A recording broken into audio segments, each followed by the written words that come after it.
បាទជ្រាបសួរសួស្តីអ្នកគ្នាថ្ងៃនេះខ្ញុំបាទប៊ុនហងអភិសលដោយសារតែថ្ងៃនេះអ្នកខ្លះក៏គាត់បានត្រឡប់ទៅផ្ទះហើយអ្នកគ្នាបានដឹងស្រាប់ហើយរដូវកាលនេះគឺជារដូវកាលបុណ្យចូលឆ្នាំខ្មែរ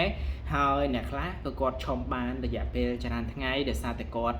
លើកថ្ងៃយើងធ្វើការសងគេនៅថ្ងៃអាទិត្យវិញតែចំណែកខ្ញុំវិញគឺធ្វើការយើងបានសម្រាប់តែថ្ងៃអាទិត្យទេដល់ពេលអញ្ចឹងដោយសារតែថ្ងៃច័ន្ទគឺយើងនៅធ្វើការមួយថ្ងៃទៀតបាទយើងអាចត្រឡប់ទៅស្រុកបានប៉ុន្តែខាងការងារក៏គេឲ្យយើងសម្រាកមួយថ្ងៃដែរប៉ុន្តែដោយសារតែយើងជាប់រវល់មួយភ្ញៀវមួយការងារយើងផ្ទាល់ខ្លួនយើងអាចទៅមុនបានប៉ុន្តែបើសិនជាទៅនេះក៏យើងអាចសុំច្បាប់ទៅមុនបានមួយថ្ងៃផងដែរប៉ុន្តែដោយសារតែយើងជាប់រវល់ការងារអញ្ចឹងក៏អត់បានតន់ទៅទេអញ្ចឹងមានតែរងចាំមួយថ្ងៃពីរថ្ងៃទៀតទៅអាចទៅផ្ទះវិញបានប៉ុន្តែក្នុងអារម្មណ៍នេះឃើញថា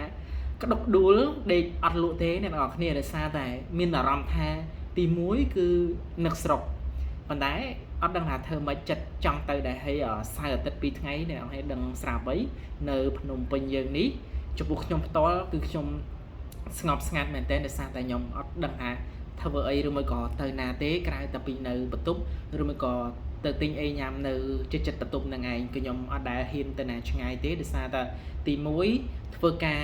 មិនមែនធ្វើការទេគឺយើងធ្វើដំណើរជួបប្រលប់អីគឺវាមិនសូវស្រួលដូចតាមស្រុកតាមភូមិយើងដែរអ្នកនរគ្នាយើងដឹងស្រាប់ហើយនៅរាជធានីភ្នំពេញគឺមានមនុស្សច្រើនអញ្ចឹង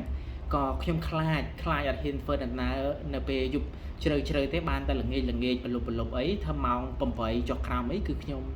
ត្រឡប់ចូលមកកាន់បន្ទប់វិញហើយដោយសារតែខ្ញុំខ្លាចអញ្ចឹងអ្នកនរគ្នាវីដេអូនេះក៏ខ្ញុំអត់មានអីវែងឆ្ងាយដែរក៏មានតែការជូនពរទៅកាន់បងប្អូនទាំងអស់គ្នាមិនថាអ៊ំពូមីងបងប្អូនប្រុសស្រីគ្រប់ស្ទប់បណ្ណាទាំងអស់ជូនពរឲ្យប្រកបធ្វើដំណើរប្រកបដោយសុខសុវត្ថិភាពទី2គឺយើងចេះយោគយល់អធ្យាស្រ័យក្នុងការធ្វើដំណើរអញ្ចឹងអ្នកនរគ្នាធ្វើដំណើរកុំបញ្ញាពេកយើងធ្វើដំណើរមួយក៏អាច